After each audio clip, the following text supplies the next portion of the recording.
Ready to get your cherry pops?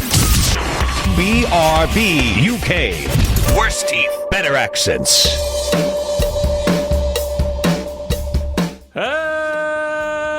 Hello, and indeed ahoy hoy. Welcome back. It's BRB UK time of the week.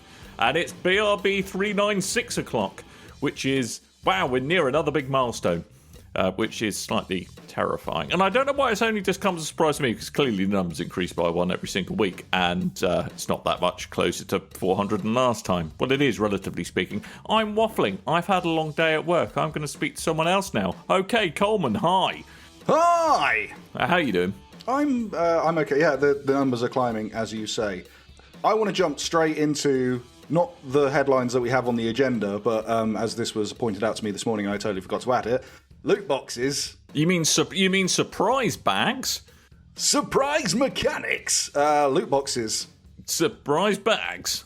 House of Lords, they have said that they should be classified as games of chance, which brings them under the Gambling Act of 2005. That is such a fantastic Victorian way to describe it. I do believe this is a game of chance. Step right up. Maybe you'll get, who will you get? Cristiano Ronaldo and your FIFA Ultimate Team? You sir. You in the rakish hat. You look like you might enjoy a game of chance. Step up, sweetheart. You're not a mark at all. Come here. So a game, the House of Lords has declared that they are games of chance, therefore subject to gambling, which I think is a good development, personally. Yeah, who would have thought that gambling mechanics in video games would be classed as gambling? It blows my mind. I just wanted to jump that one in real quick, because we've talked about this in the past, probably to death, but it's nice to see a little UK victory there for old Blighty. Indeedy. And talking of small victories, no Tim this week. Oh, God damn it. I forgot to do that first.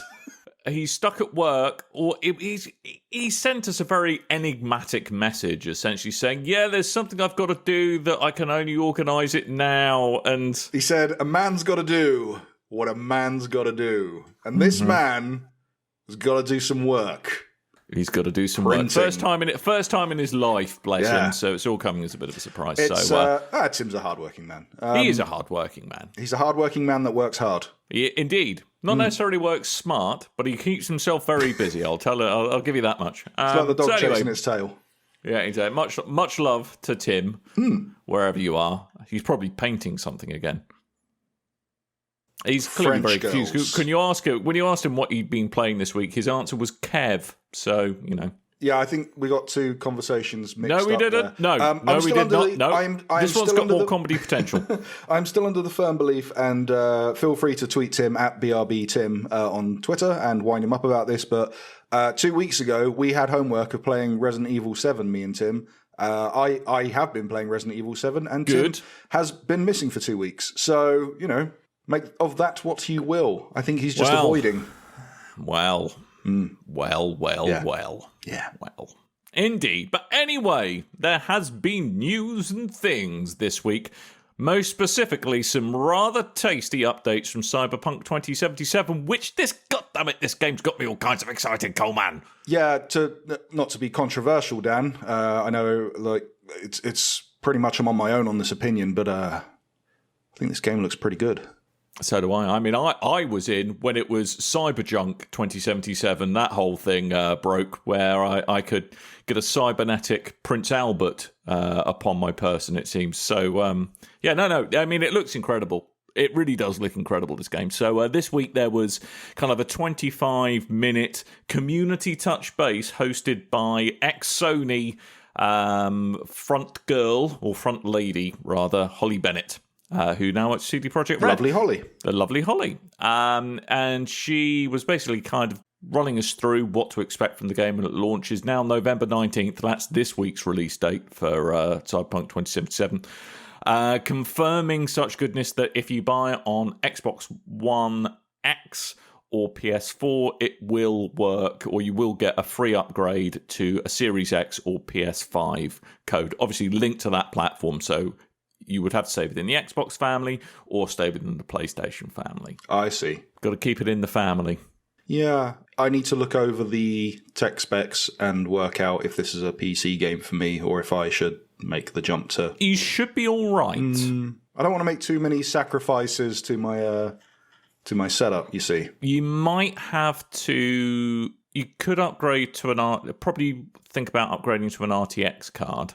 Yeah, but it looks bloody impressive. And it doesn't it looking great. Apparently the specs that it was running on was I think it was a 9th gen Intel i7 with a RTX 2080 Ti, and that was hitting a solid 60. But do bear in mind that NVIDIA have got such clever tricks up their sleeves like DLSS, which is a really excellent form of upsampling. So you run the game at a lower resolution, but it uses AI trickery and tomfoolery, perhaps a game of chance, to upgrade it. I know, upgrade it to your desired resolution. It looks quite spanky.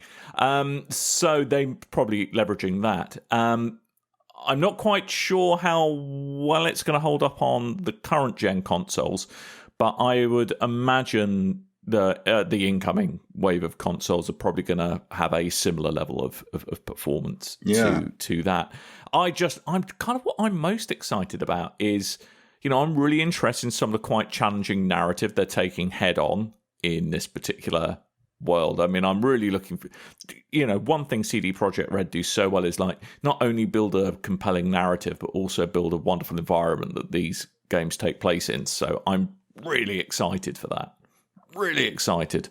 Yeah, it just looks absolutely... But I mean, me and Tim, we've spoken about it before. We went to go see a live demonstration with Holly Bennett, funnily enough, last year. And I think they ran us through about 30 minutes of the game, and it was literally just straight gameplay. They didn't jump back and forth or, it wasn't a trailer.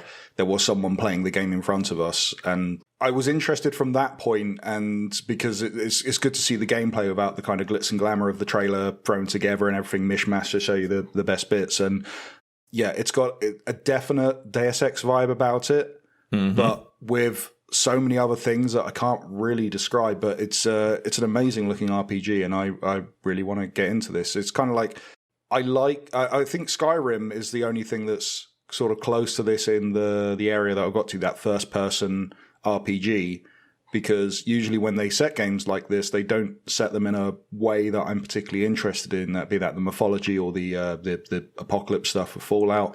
But Cyberpunk with this kind of what if the future but 80s, that really does appeal to me.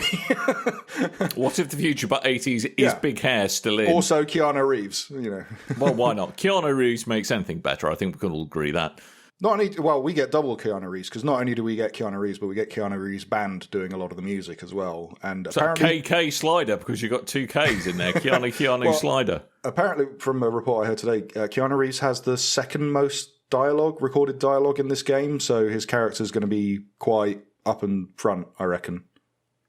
Wow. Yeah. He's breathtaking. I'm looking forward to it. I am properly looking forward to it. I really am. So as well as the gameplay that we got to see, we got a look at Brain Dance, which is kind of... correct me if I'm wrong, this looks a lot like the detective mode from Batman, the Arkham series. A bit like that, and also it reminded me of some of the kind of heavy rain mechanics of kind of looking at... exploring a crime scene where it's actually all the little details and stuff like that. I mean, writ much larger, obviously. But to me, I'm going to be really interested to see how... I mean, I spent a bit of time saying that, look, it's not just a gimmick. We've actually thought how we can integrate this into various quests and other gameplay mechanics and stuff. But I'm interested to see what I could do with it. It does... There's no other way to say it. It did look a tad gimmicky in the footage that they showed, but it was the stuff right near the end of it where it's like you think, it's all to do with what did that person, the person who you're kind of following through their recorded vision and thoughts and feeling, you're following through. It's not only the stuff they see, it's actually subtle things in the environment that they might not have kind of consciously processed but were there in the background, you can use to flesh out the scene as well. Like they didn't see the guy who who was hiding in the darkness on the floor who popped them in the head, Batman. for example. So I don't think that's a spoiler because it's in the trailer. It's fine. It's in the trailer, and also it's an introduction to the mode. It looks cool. Yeah. It looks cool. I'm just so excited by all the things in this game. But also they announced an anime called Cyberpunk Edge Runner, made by the people who made My Hero Academia, and there was another one as well, Kill la Kill, which are two popular animes that I have no interest in, but have really good video games behind them. So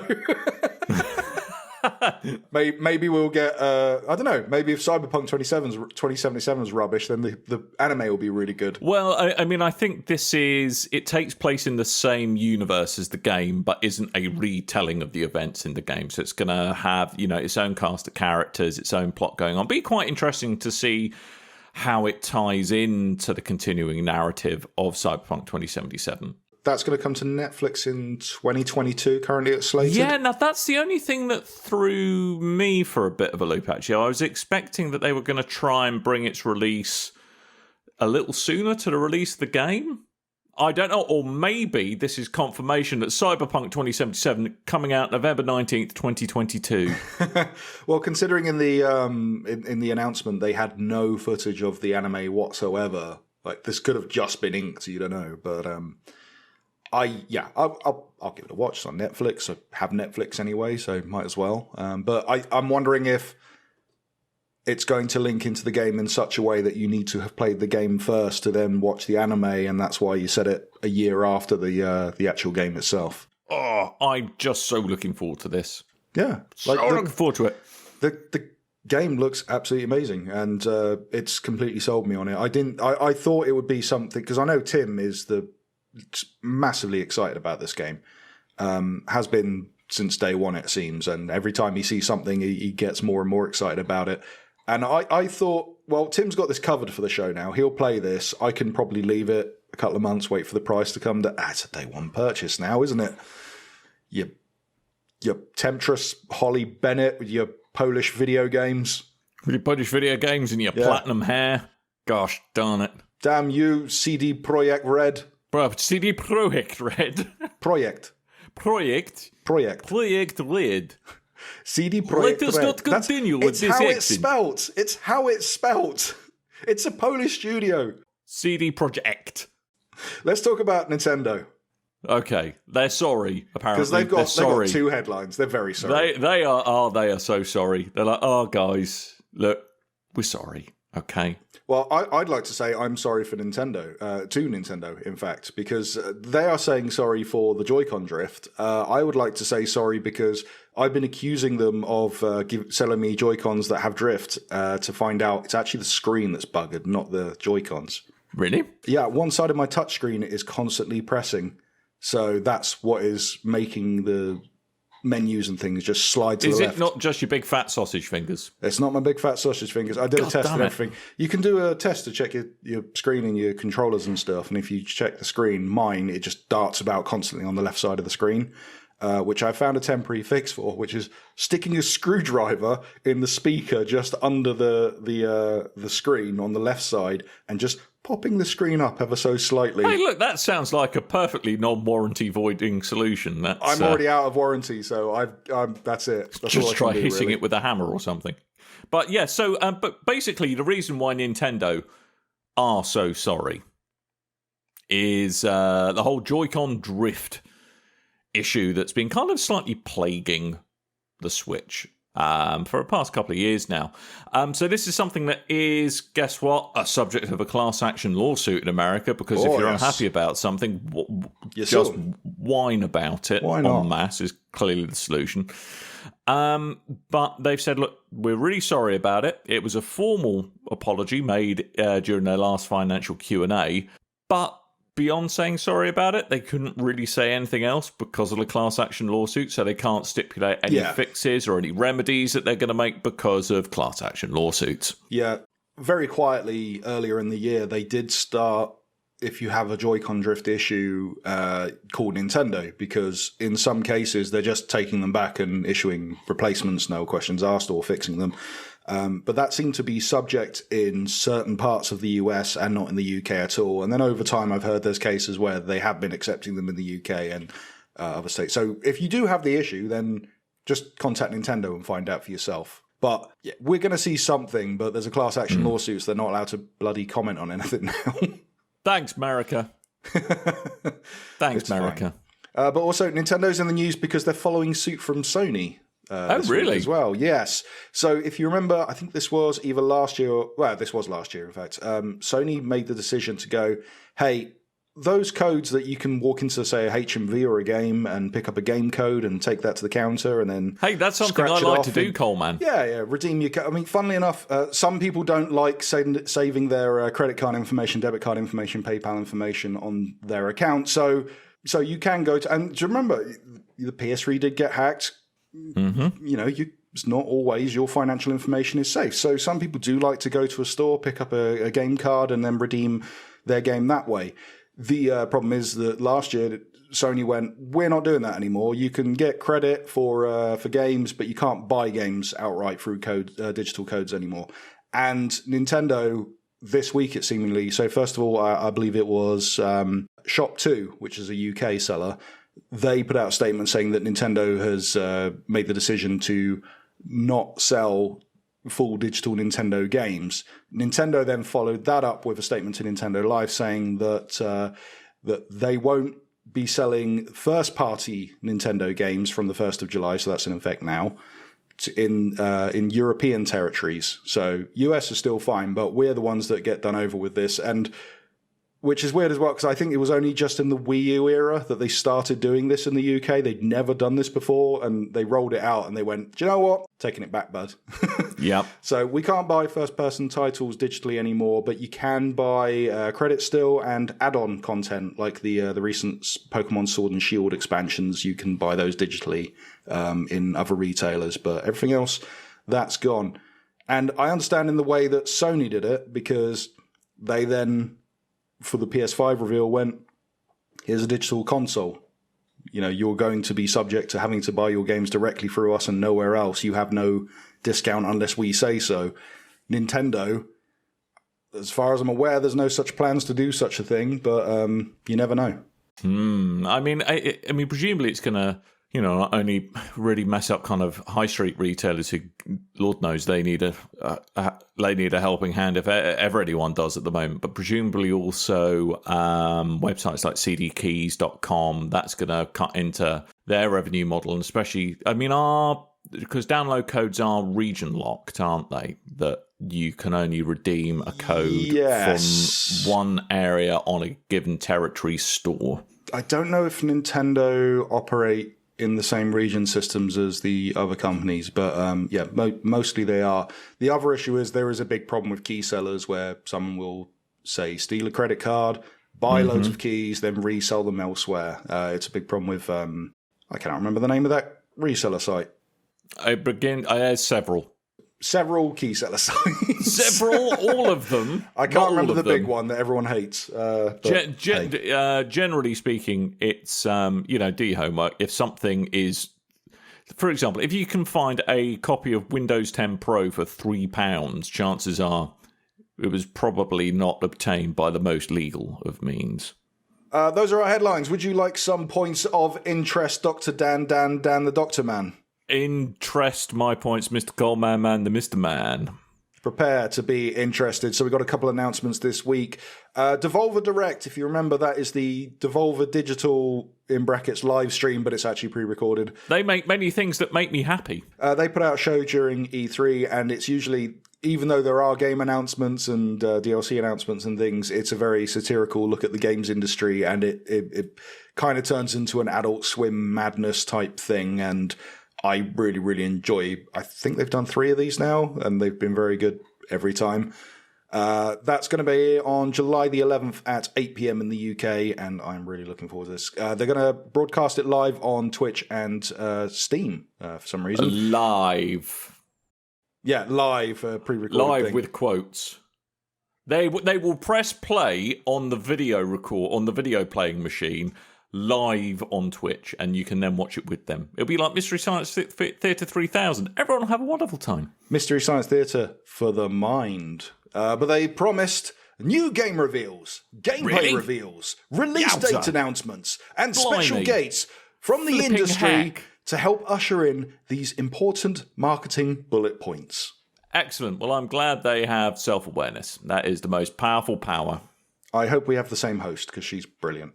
Dreams, there was a... Can come true. They can. Look at me, babe. I'm something you. Yeah, what? I can't remember the lyrics all the time. Anyway, Dreams, they had their own little mini expo. They did a live stream where they went through a bunch of upcoming games on Dreams from creators that they're particularly enamored with, which... Check out the Media Molecule Twitter account for information on those. But during the stream, they said that Dreams is getting the free update to make it compatible with PlayStation VR.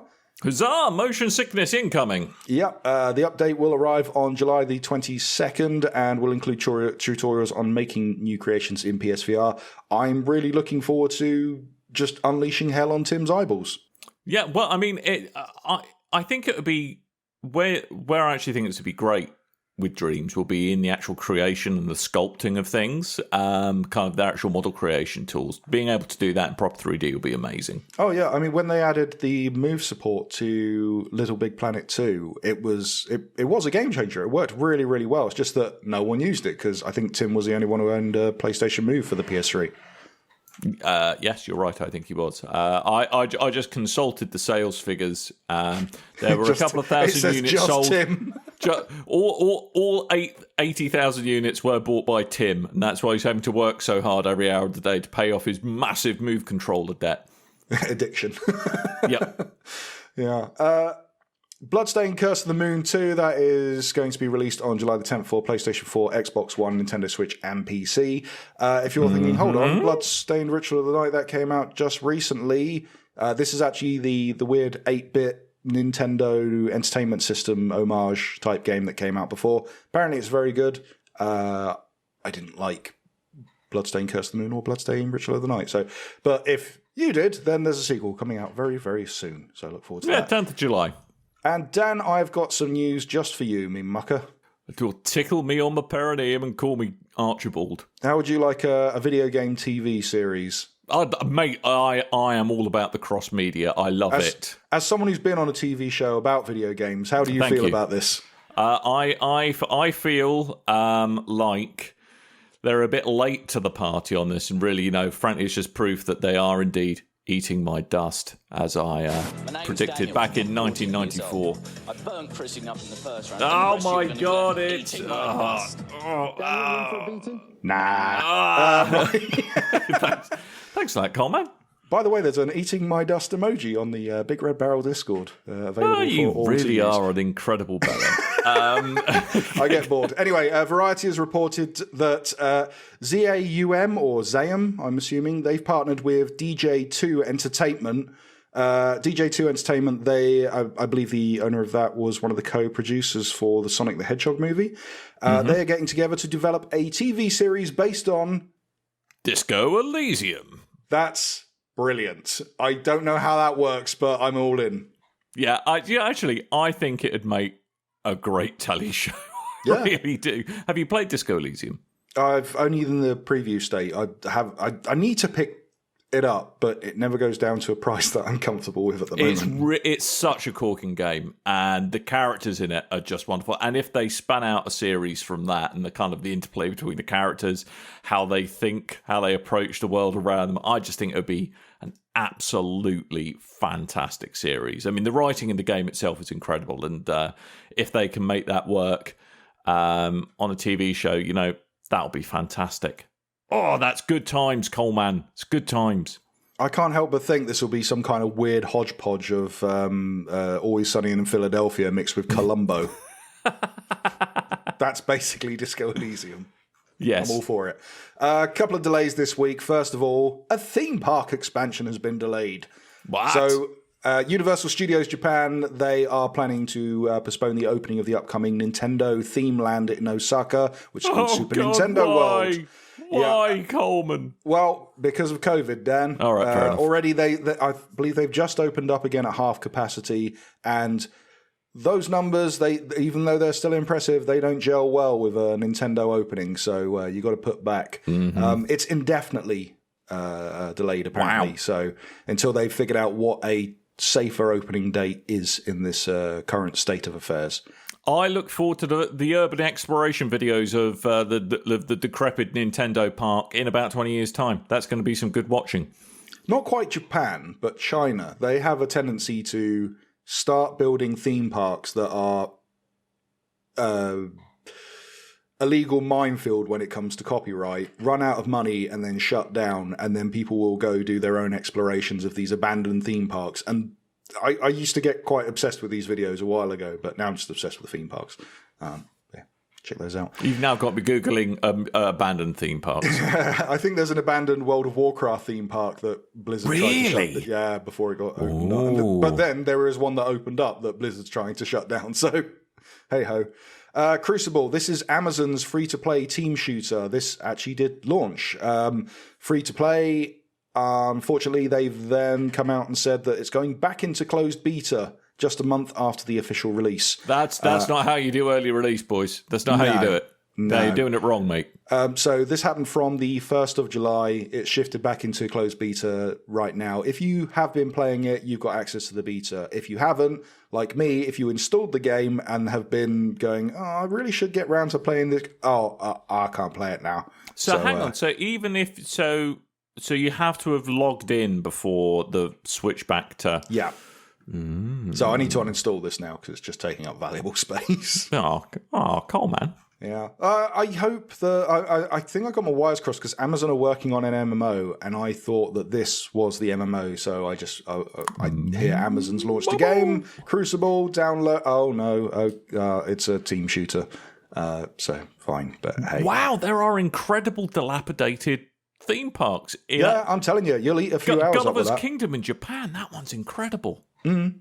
Have you seen that? It's like a massive 100-foot-long Gulliver lying down, a la the story and you're meant to be like little Lilliputians. Oh, they have one in Spain. I went to go see last year. It's like a big play park, but it's a Gulliver. It's like it seems a lot of countries are quite enamored with Gulliver's Tales for some reason. Wow, as you are. But anyway, would you like some rumours? I would love some rumours, if only to tear me away from the black hole that is abandoned amusement parks on the internet. Damn you, I've got you Coleman! hooked now. Sorry. Damn you! Hyperspace. If you've not heard, and, it's like space, but better. This started with a rumour as I wrote it. The now following development, it seems like this is a real thing. Ubisoft are reportedly raring up to tease a new first-person shooter battle royale called Hyperspace. Oh, thank God we haven't had one of those for a while. Do you like battle royals, Dan? I love them with cheese. Excellent. I said the wrong word. I know I did. Anyway, this has been reported. Well, there's a website up now for Ubisoft's soon-to-be-announced battle royale shooter, and it's called the Prisma Dimensions website. Hey, that's a catchy name. Well, Prisma Dimensions is meant to be a kind of future scientific company, and they talk about the hyperspace. So they're not at all like Abstergo, honest. Yeah. And my goodness, there's quite a lot of similarity between what I would describe as kind of the Vex architecture from Destiny 2. Of course, I was just trying to relate everything to Destiny and kind of the visual look they're going here. Interesting. I'll check it out. But knowing Ubisoft, they'll probably charge you £60 to play this. And I'm gonna sign up so I can be the first to discover the Hyperscape on New World that will be unveiled July 2nd. That's today, Coleman. I better sign up. Have they unveiled it yet? Not yet. I'm signing up. So this is gonna. See, now we've got a rumour that will be announced by the time this episode goes up tomorrow. As is tradition. Anyway, another rumour, well, two rumours, in fact, coming from the House of Microsoft. And these have been floating around for a while now, especially with Fable. I believe it's Playground Games, the guys that make Forza Horizon. They've been advertising for a while for people to work on an open-world RPG of some sort. People put two and two together and come up with Fable. And following on from that, it seems that There have been 2 Twitter accounts that have been registered by a Microsoft email address, and that is for a Fable Twitter account and a Perfect Dark Twitter account. Microsoft has seemingly gone, well, we do that. We just register names that belong to us because they're our names, and don't worry about it. Don't look over here. Now Microsoft have applied to renew their Fable trademark with intent to use. So I think we're getting a Fable from Playground Studios, Dan. Yeah, it'd be nice if we did. I'd be quite up for that. Yeah. I mean, it's a bit of a change in direction for Playground, I'll give them that, unless it's... And for Fable, going from Lionhead, Peter Molyneux to guys that make the card game. But the change in direction from the change in direction for Fable, I was actually going to go from being vaporware to being an actual thing was going to be the big change in direction for Fable. But it was a shame. I'm assuming I can talk about it now. But do you remember there was the Fable Legends that was meant to launch with the Xbox? And then I may or may not have been in that beta as well. Oh, there we go then. That game was not brilliant. But when they recreated the world of Albion, it looked really impressive on the Xbox One tech for the time. So it's a shame. And I was just thinking the whole time playing this game that, wow, look at the effort they've put in. I wish this was a proper Fable game rather than what we're getting. And now if we're getting a proper Fable game, I'll be very happy with that. I'll be interested to see what they do with Perfect Dark, if that is a thing, because we've had a Perfect Dark rebrand for the Xbox 360. It didn't go down too well. Do you reboot it? Do you do a sequel? Does it stay first person? Does this go third person? Different game altogether? Who's the studio behind it? Because Rare work, they're quite busy with Sea of Thieves now. Who knows? Dan, that's all the news we have this week. Is that all the news we have this week? That is all the news we have. That is all the points done. Interested. I hope that you are interested with those points. I loved them. They were my favourite points this week. Would you like to talk about some games that we played? Let's talk about games we played. Well, I haven't so much played new games, but the way in which I played them had to change. Define. Let me tell you a story about GPU fan controllers. It's very exciting. A very exciting story. Basically, one of the fans on my graphics card decided to go absolutely bonkers for no good reason whatsoever. All the good folks at NVIDIA, I have a 3-year warranty on my card. And got an RMA label, sent it off. 3 days later, got a repaired card back in the post, which was very, very good of them. But it did mean, in order to get my fix, I had to investigate alternate means of enjoying the video gaming things. So I kind of did a bit of test driving of GeForce Now and Stadia to have a little bit of a side-by-side comparison. Oh, wow, I'm so glad my graphics card is back. I, too, have tried these things. I spoke about Stadia, which I mainly played on my phone, because I have this cool thing that goes, hey, you can clip your phone to a Xbox One controller, and it works very, very well. Stadia was decent enough to play that way. It's the thing I use for Project xCloud as well. I tried a little bit of Stadia in the browser to varying degrees of success. Yeah, in the browser is arse. I did find that for some reason, my PC hates connecting my PS4 controller through Bluetooth through Steam to play Destiny, but Stadia loved it. Even though in their notes they said loved it. I had no problem with that. But even though in the notes it said not compatible with PlayStation 4 Bluetooth yet, so I don't know. And again, if I didn't have a means to play Stadia that was outside of Google Stadia, I would have been fine with that experience. Just hoping that I didn't see anything that made me go, oh, I wish I had a gaming PC or a PlayStation to play this with.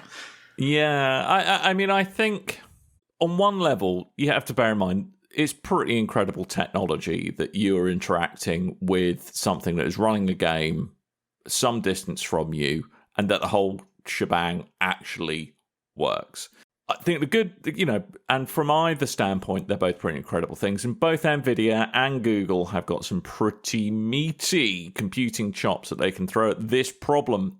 However, yeah, it's not as good as the real thing, Coleman. Would you say we're not there yet, Dan? We are not there yet. We are not there yet. But out of the two, I was actually somewhat mildly more impressed by GeForce Now for no other reason than essentially you run the games from Steam or from Uplay. So essentially, if you've already got these games, you can play them on GeForce Now.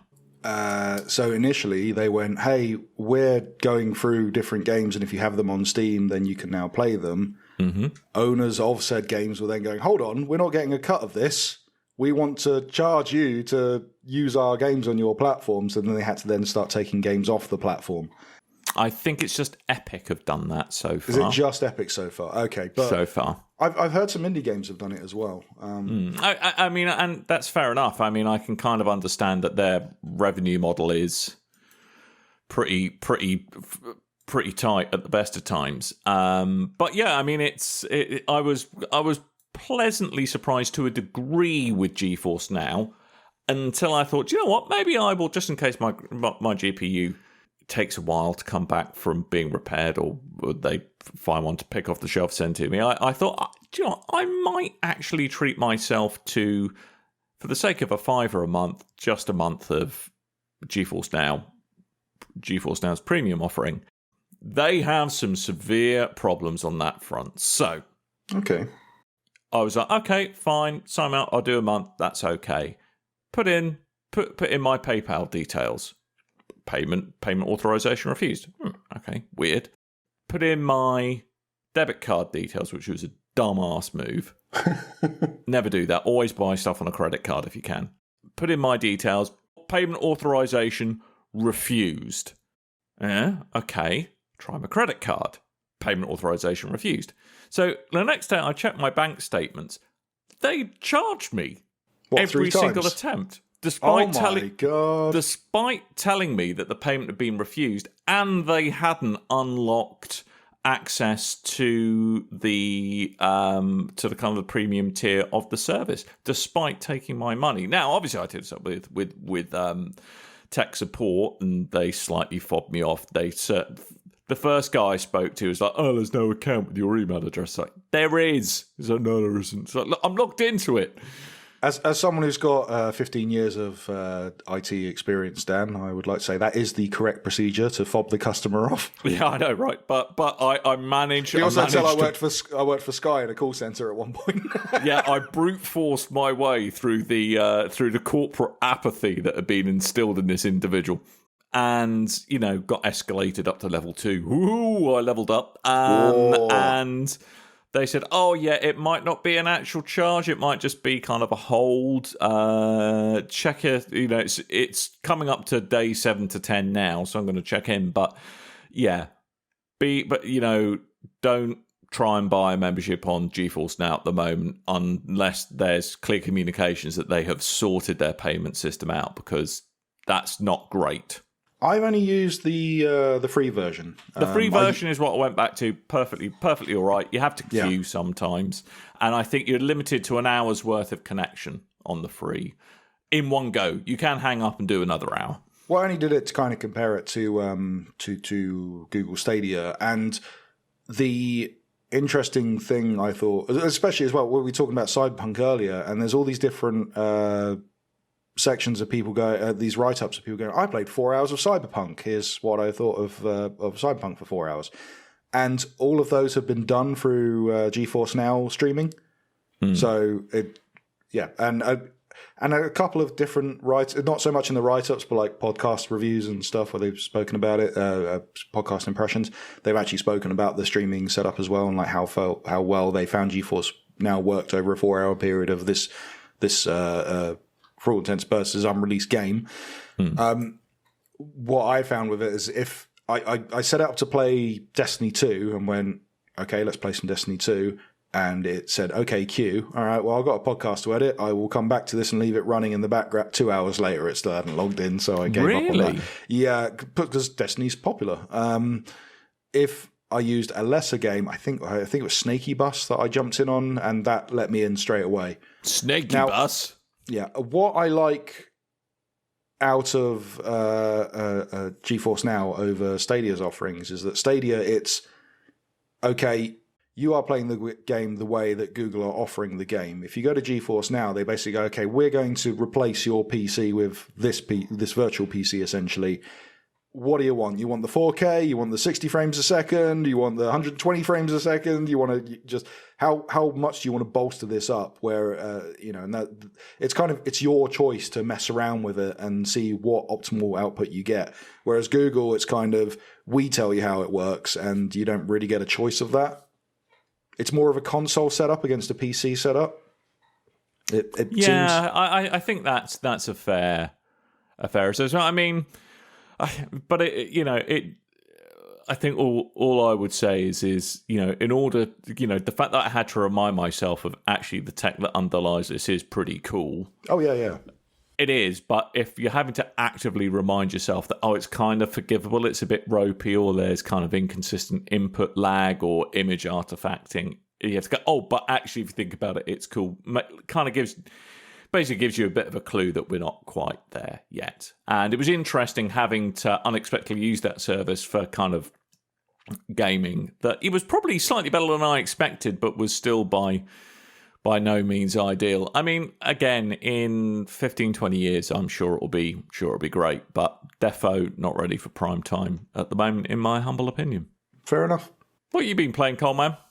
I have been playing a little game called Superliminal. Superliminal? You tried to get me to buy this a little while ago. I don't think I tried to get you to buy it. I think we spoke about this during a Nintendo Direct thing we were doing. I distinctly remember mind control. So this was shown off at Nintendo. Shut up. This was shown at a Nintendo Direct. They were like, hey, this thing is coming to the Switch. To which you then went, well, it's coming out on PC sooner.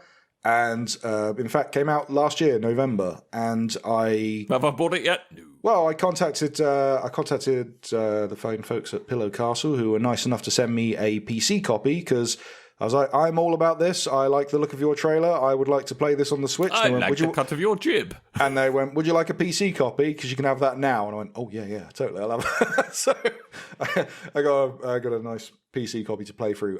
This game is essentially take Stanley Parable, take Portal, mix them together, and you got this. And Lovely. It's a very good game. A short game, but a very good game. The whole kind of premise is you are asleep, and the game takes place within your dreams, and those dreams can end up within dreams. Hold on one second. Very good. So yes, it's a little bit Inception-y. You have too much time on your hands, and that wasn't the Inception noise. That was the Inception noise. No, it wasn't. It went, So you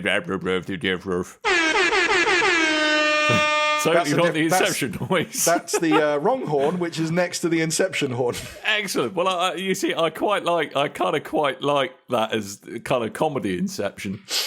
Good. I like it. Yeah, I think the film would have had much more impact if it had Anyway, so the I was got this idea of the world flipping over while Leonardo DiCaprio was like, and it's going, Hans Zimmer, what have you done, you madman? Anyway, this game takes place within your dreams. I believe you're under some form of experimental drug for dream therapy, and throughout the game, you are spoken to by a kind of GLaDOS-like voice that is guiding you through what you're meant to be doing, but not really giving you explanation in what you're doing. It's kind of done in a comedy style. Now, if you've not seen footage of this game, the way it kind of works is you could pick up something small like a chess piece, a pawn from a chessboard, and in your frame of reference, like place it in front of you so it looks like it's at the end of the room, and then drop it, and then it will be at the end of the room. So through forced perspective, when you walk up to it, it's then a larger object than it was. So it is the game equivalent of that scene from Father Ted, where they're going, no, Dougal, this is small, but those are far away. Yes, those cows are far away. It's exactly that. Same in another way, you might walk into a room and find that there is a giant block in the room and nothing else. So you'll take the block and then put it really close to your face and then let go, and it will then be the size of a play block, but that will reveal a wall, a hole in the wall behind the block that you can then walk through. And there's all these different kind of forced perspective, mind trickery games, and I'm gonna use the footage for the video version that goes up on YouTube of this game, but because the game is quite short, I'm probably going to loop it around twice, like half an hour's worth, and just do it again, because the game is quite short. I believe you can beat it in about an hour 15 if you speed run it, but you can see in the footage, you can't see me, but you can see in the way that I'm playing, this game is breaking my brain the more and more I play it. Coleman, I've got a question. Yes. Okay, I have a question. Did you yourself because you were that preoccupied by the mind-bending perspective issues you were having? I didn't, but I found myself... You didn't? No, I literally, I thought... No, you know didn't what? lose control to that point. It was like, I was concentrating too hard again. Well, I thought, do you know what, I'll play this, I'll get like 40 minutes of capture, and then I'll play it properly the next day. And I sat here for a couple of hours just playing the game all the way through because I couldn't stop myself. It's really good, and the further you go, the weirder the puzzles get, the more kind of how far does Alice get to see down the rabbit hole she goes and all that kind of stuff. It goes pretty far and mind-bending towards the end. The only issue I found with this game is you can cheese it quite easily. It's just a case of you figure out if you walk up to a wall and put an object against there, you can make it very small very quickly. If you put an object above you, drop it, and then catch it just before it goes in front of your face and let go, it will be absolutely massive. So you can... yeah, like I say, cheese your way through just making it go, I've done this to get through this, I've done this to get through this, rather than playing the way the game is intending you to play and accidentally skipping puzzles along the way, which is a bit of a shame. Like I say, it's quite a short game as well, but it's $15.99 on PC at the moment. I don't know what console price they're looking at the moment, but otherwise, I like Portal, I like Stanley Parable. This is a worthy successor to be like in between those two games, and I would recommend anyone go pick this one up. But yeah, Pillow Castle Games, Superliminal, if you're interested. Superliminal.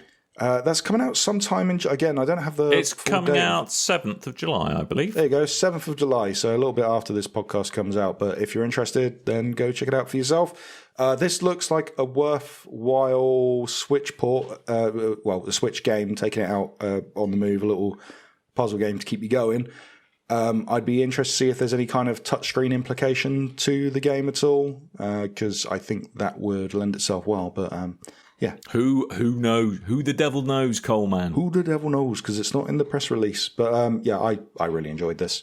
Great. I might give it a little look. Do you think 16 quid's quite steep for the length of the game, though? I don't know. Considering there's £45 games and they last for 5 hours, you know, there's... So are you saying it's small but yet perfectly formed?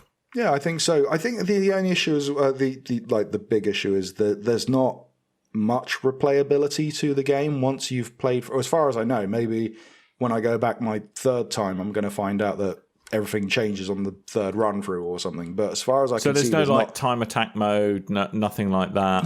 Not that I can see, unless you're going to make it up for yourself. And I haven't looked at the achievements or anything for this game. I've literally just played it through, but. I liked it. It's a pretty game. It messes with your mind, and I like that. You just like people messing with your mind? I like people messing with my mind, and I like Inception noises. So there we go. We've got no Gosh update because Tim's not here. We've got no Tabletop Tuesday because it is Tuesdays still don't exist anymore at the moment. I believe I loading ignore Tuesdays. My week goes Monday, Wednesday, Thursday, Friday, Saturday, Sunday is what my week does now. I believe the loading bars are reopening soon. So excellent. I would assume that Tabletop Tuesday might follow at some point, but I don't know when. We'll have to speak to Tim about that. But in the meantime, Would you like some feedback from their community I would that love listens some. to the show?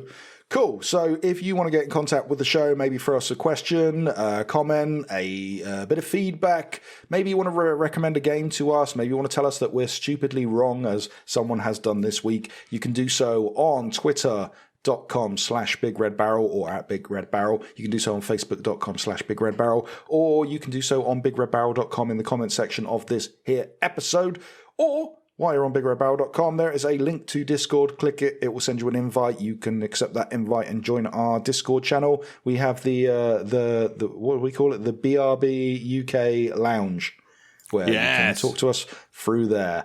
Like these fine folks have done, Pete via Twitter, he wanted to give us some feedback regarding the news of Crash 4. Toys for Bob, which I said made the Insane Trilogy and Crash Team Racing and Spyro Ignited. He said Toy for Bob made Spyro Ignited. It was Vicarious Visions who did the Crash Insane Trilogy. Great show, though. Thank you for your compliments, and thank you for pointing out my flaws. Yeah, and thank you for the politest correction I think I've seen for a while. So yes, thank you very much. Matt via Twitter, he said, with Dreams getting PSVR support, what other games would you like to see get PSVR support, and why? Gran Turismo. Racing plus VR is good times. They do that. Do they? Yeah. I want the new one with it. That came out. Okay. I want Mod Nation Racers, because I want the entertainment equivalent of shoving knitting needles in my eyes. I quite like that. There is VR support for Trackmania Turbo, I believe. Nobi boy VR. There you go. I would like Katamari VR support, where I am the Katamari and will instantly get sick. Or, failing that, Destiny, and then Tim might play some Destiny. What else might I like? Mike Tyson's Punch-Out! Oh, yes, that'd be good. Good. Anyway, so next. Yes, Skydark via Discord. He says, question of the week. What games from this gen would you like to play before the PlayStation 5 and Xbox Series X launch? Nier Automata. I've been meaning to play that for however long since that game launched, and I still haven't touched it. Final Fantasy VII Remake I would actually like to play. It's very good. I need to finish it, though. What else has been in? Yeah, I need to finish off Sekiro Shadows Die twice. Oh yeah, I do, but I want to go pick that up on the PC instead. I'm playing Horizon Zero Dawn again. That's a very good game. I love that game. I don't know. There's a smattering of things that we should have done. Pile of shame. Yeah. Ricardo Kirkabon, or Richard Kirk via Discord, he said, if you could restore a once great game franchise, what would you restore? For me, it is Command and Conquer. For me, it is Monkey Island, The Secret of Monkey Island. I want more Monkey Island games. You want more Monkey Island games? I want more Monkey Island games. King's Quest. They did. Did you see the Ubisoft ones that came out a few years ago? Yes, not massively successfully. I would like a return to... I read that as a once great game franchise. So I'm bundling in with that ones that have tried to come back but went a bit wayward. I like that we've both gone for adventure games. Yeah. And adventure games in the sense of the old term of adventure games. But they do, if I remember rightly, those King's Quest games, when you get to like the last episode, they start doing more surreal callbacks to the previous King's Quest games. And it was all right. It was all right. It's worth powering through. Zork. Zork. Zork. In VR. B-15 bomber on the Intellivision. Oh, nice. B-15 bomber. Yeah, that. Sam Ronan via Discord also. He said, are there any ongoing franchises which have changed over time in many ways you do not like and wish the new generation would see a return to their older style? Examples might include stuff like Assassin's Creed, although I have barely touched any of those myself. I am actually struggling to think of any examples that I play through annoyingly. The only stuff that springs to mind is classic Need for Speed versus current stuff. Okay, here's my hot take on that. Go on then. My hot take. Assassin's Creed's an interesting one, since I think it went through an awkward couple of games, but then has got a lot better and has changed direction in a really good way most recently. So Origins and Odyssey are two great games, and I think stand shoulder to shoulder with some of the best bits out of the Ezio trilogy. In terms of stuff that hasn't yet gone off the rails, but is going to go off the rails, Project Cars 3. Basically, they've removed all the simulation from it. I would like Destiny to return to their roots and bring back 20,000 different currencies to the game. I know, so and would I. Peter So would I. Dinklage. Yeah. Yeah.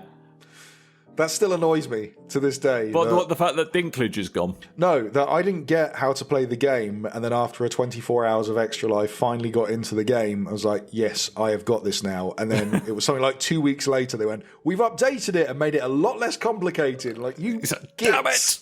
You are to gits. I spent 24 hours learning this, and now I don't know it. So it's not so much that you would like it to return for gameplay reasons, it's you'd like it to return just to spite them. Yes, I'm a very spiteful person. But also, just sort of also going back on Ricardo Kirkabon, Dino Crisis. I'd like to see the return of the Dino Crisis series. Good shout. Done in the same way as they've done the Resident Evil 2 and 3 remake games. Yeah, I think that would work really well. So someone reached out to me and asked me a question on Discord, which I forgot to reply to on the Discord, so to make amends, I'm now replying to on the podcast. Makes sense, not to me either, but never mind. Tyrus asked me, was Stadia good for what you played of it? Well, I think I've given you a nice long answer this show, and you're partially to blame for that, Tyrus. So I hope you filled your boots and enjoyed it, and thank you for the question. Yeah, that's all the feedback we got this week. We are going to go now because we've had enough. As Coleman intimated, you ought to go on the internet, go to BigRedBarel.com and stuff, and also Twitter.com/BigRedBarel and stuff, and also Facebook.com/BigRedBarel and stuff. Yes. And if you go to BigRedBarel.com, you should be able to find a link to our Discord there. Pop in, say hello, and you should even be able to search and find us in Discord these days, I understand. So, yeah. If you have any issues getting into Discord, then you got Cap and Average on Twitter, you got Dan and Coleman on Twitter, you got BRB Tim on Twitter. I'm sure we can sort it out some way or another. Maybe don't use Tim, he doesn't know how Discord works properly. No, and I rarely respond to anything on Twitter, so really just get hold of Coleman. Get hold of Coleman. Yeah. Give him a little awkward hug. He loves it. And then when you get into Discord, you can use the hi emote. Yep. It's an emote that says hi. Hi. So yeah, cool. Right. Well, that's a show, I think. Tim may or may not be back next week. We honestly don't know.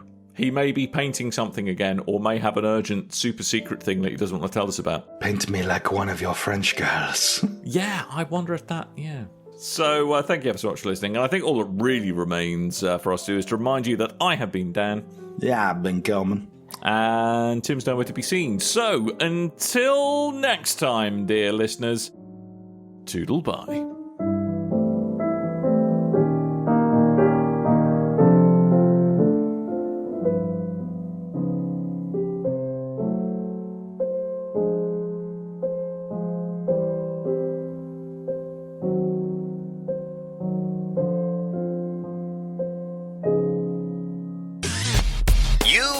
Your ears are quite welcome For the podcasting goodness that you just heard. Why not roll on over To BigRedBarel.com for more podcasts, news, reviews, and videos from the biggest, reddest site on the internet. BigRedBarel.com.